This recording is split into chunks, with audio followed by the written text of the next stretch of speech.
বৌমা বৌমা, দেখো না গাছ থেকে একটা মোচা পেড়ে আনলাম। তাহলে মা, আজ চিংড়ি মাছ দিয়ে মোচার ঘন্ট বানানো যাক। প্রথমেই মোচাটাকে ছাড়িয়ে নিয়ে মোচার ফুলের মধ্যে একটা শক্ত ডাঁটি থাকে, সেই ডাঁটিটাকে বার করে নিয়ে চিংড়ি মাছের খোসাগুলোকে ছাড়িয়ে পরিষ্কার করে ধুয়ে একটা পাত্রের মধ্যে তুলে নিতে হবে। এবার মোচার ফুলগুলোকে কুচি কুচি করে কেটে নিয়ে মোচার যে ভেতরের অংশটাকে কুচি কুচি করে কেটে নেব।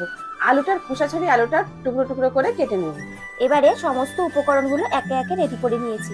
মিক্সারে আদা, রসুন, গোটা জিরে আর কিছুটা টমেটো ভালো করে পেস্ট করে নিয়ে লবণ হলুদ দিয়ে চিংড়ি মাছগুলো মাখিয়ে রেখে দেবো।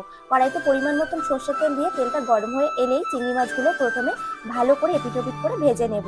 তারপরে ওই তেলের মধ্যেই ডুমো ডুমো করে কেটে রাখা আলুগুলো ভালো করে ভেজে তুলে নিয়ে ফোড়নে জিরে, শুকনো লঙ্কা, তেজপাতা দিয়ে হালকা নাড়াচাড়া করে মিক্সারে বেটে রাখা সমস্ত মশলা দিয়ে পরিমাণ মতন লবণ হলুদ দিয়ে ভালো করে নাড়িয়ে চাড়িয়ে ঢাকা দিয়ে দেবো। কিছুক্ষণ পর ঢাকনাটা খুলে মশলা থেকে তেল ছেড়ে দিলে সেদ্ধ করে রাখা মোচা, ভেজে রাখা আলু দিয়ে ভালো করে নাড়াচাড়া করে নিয়ে ঢাকা দিয়ে দেবো।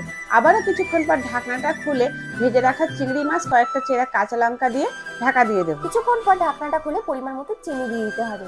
তারপরে 1 চামচ ঘি আর কিছুটা গরম মশলা উপর থেকে ছড়িয়ে হালকা একটু নাড়িয়ে নিলেই রেডি আমাদের চিংড়ি মাছ দিয়ে মোচার ঘন্ট।